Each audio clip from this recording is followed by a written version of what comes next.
The goal is to ensure that payments in the contractual chain are made quickly or promptly, prompt payment. It's not a new concept, as Ryan had alluded to. It has its roots for a number of years over in the UK, and then it was first brought into Canada through amendments to the Ontario Construction Act. Again, similar to Alberta, that was an existing piece of legislation that the legislature there saw fit to add the prompt payment and adjudication language to.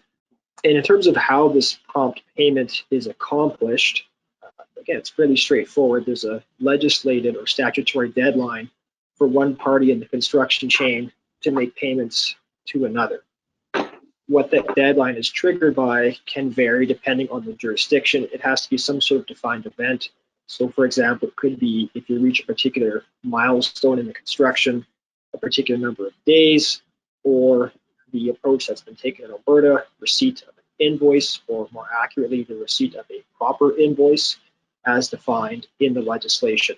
So it's that invoice that triggers the prompt payment or the deadline running down the chain for a payment to be issued.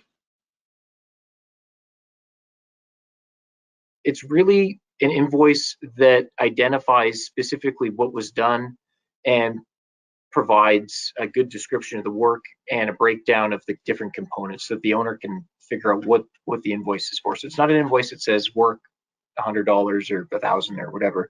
It's something that has to identify the date, when the materials were provided, what contractual authority was that work done by, what was the work, what's the amount being requested for payment, the name of the person who's issuing or who payment should be sent to, a statement that says this is a proper invoice, and then there'll be some other information that might be developed by regulation.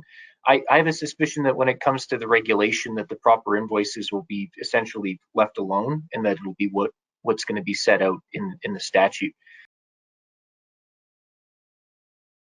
By way of background, adjudication is really just a fast and dirty method of dispute resolution. It's intended to have minimal disclosure. The parties should know all of the documents that appear in this. There's quite often no witness evidence. What will typically happen is if you need to provide witness evidence, then you would make that in the form of a witness statement. So you would bring your notice.